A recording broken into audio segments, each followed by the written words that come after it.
రామాయణ కాలంలో దక్షిణ భారతదేశంలోని కిష్కింద ప్రాంతం చాలా ప్రసిద్ధి చెందింది. ఈ రాజ్యానికి కేంద్రం ఇంద్రుని కొడుకైన వాలి. వాలి సాధారణ వానరుడు కాదు.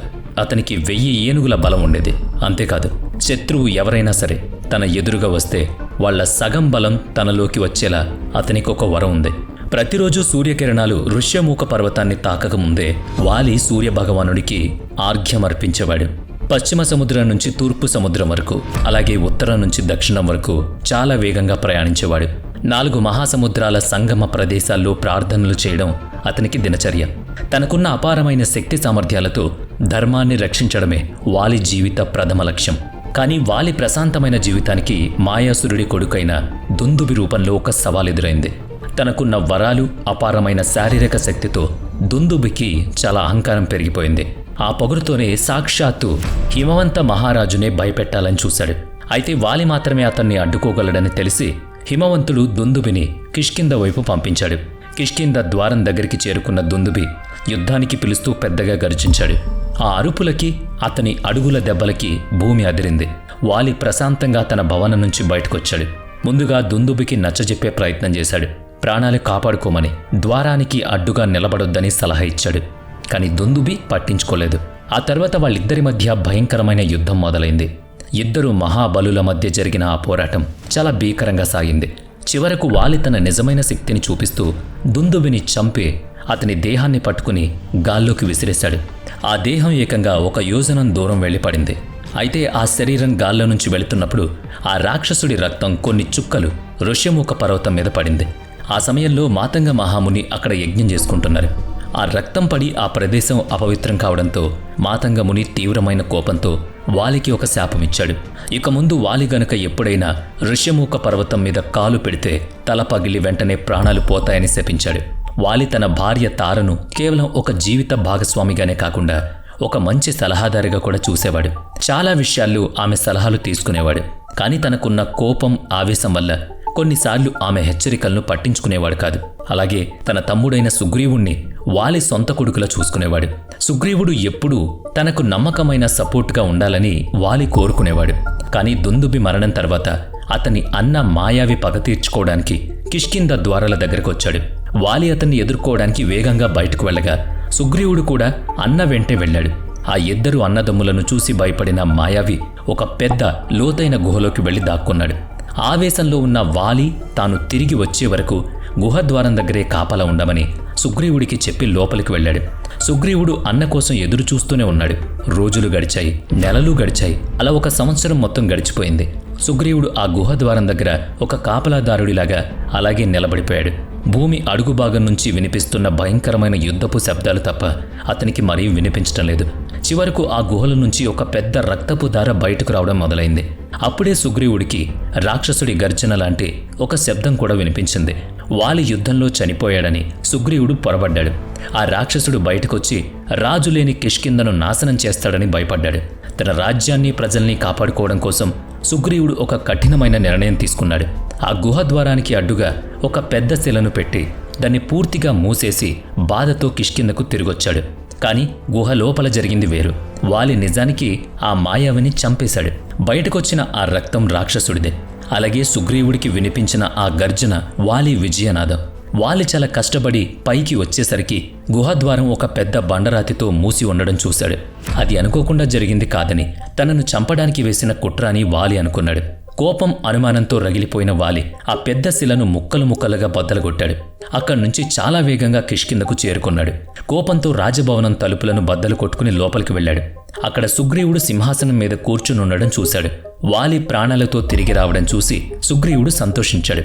కాని వాలి ముఖంలో ఉన్న కోపాన్ని చూసి ఆ సంతోషం క్షణాల్లో ఆవిరైంది. సుగ్రీవుడు వాలి పాదాల మీద పడి క్షమించమని బ్రతిమలాడాడు. మంత్రుల ఒత్తిడి వల్లే తాను రాజ్యాధికారం తీసుకోవాల్సి వచ్చిందని వివరంగా వివరించాడు. రాజ్యాన్ని తిరిగిచ్చేస్తానని కూడా చెప్పాడు.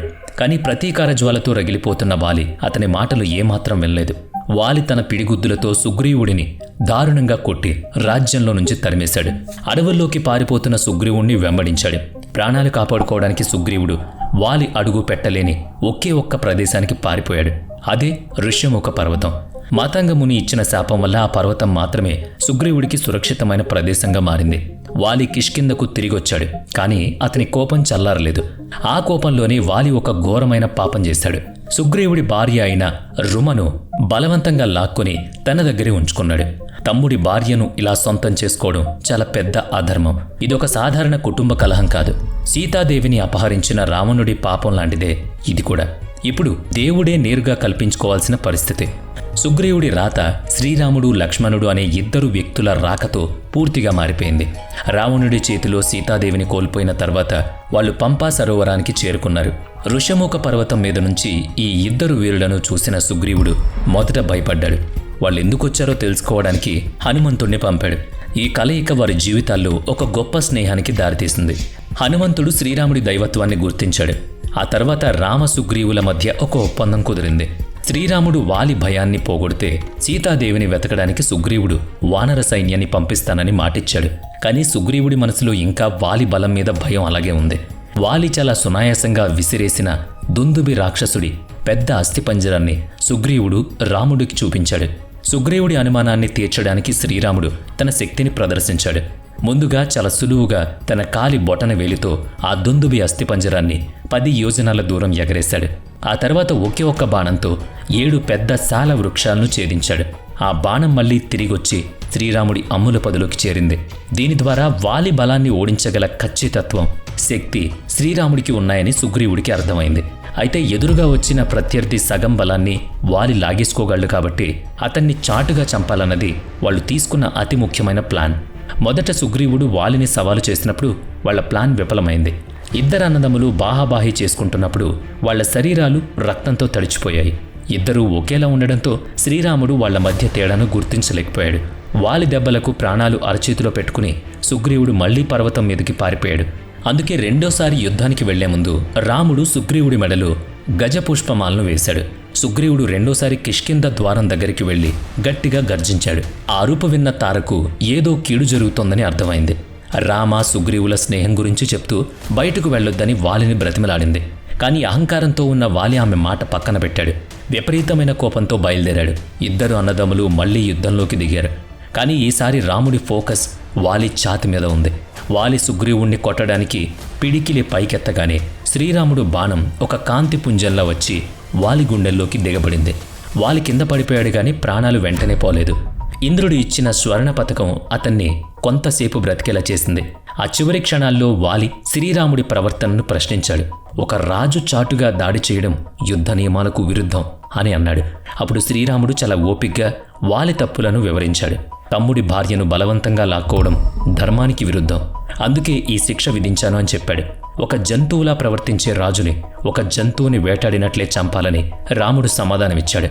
ఆ క్షణంలో వాలి శ్రీరాముడి దైవత్వాన్ని గుర్తించి తన పాపాలకు పశ్చాత్తాపడ్డాడు. తన కొడుకు అంగదుణ్ణి జాగ్రత్తగా చూసుకోమని సుగ్రీవుడికి చెప్పాడు. రుమను తిరిగిచ్చేసి ప్రశాంతంగా ప్రాణాలు వదిలేశాడు. వీడియో నచ్చితే లైక్ చేయండి, షేర్ చేయండి. ఇప్పటి వరకు మన ఛానల్ని సబ్స్క్రైబ్ చేయనట్లయితే ఇప్పుడే సబ్స్క్రైబ్ చేసుకుని పక్కనే ఉన్న బెల్ ఐకాన్పై క్లిక్ చేయండి. నెక్స్ట్ వీడియోలో మళ్ళీ కలుద్దాం. Thanks for watching.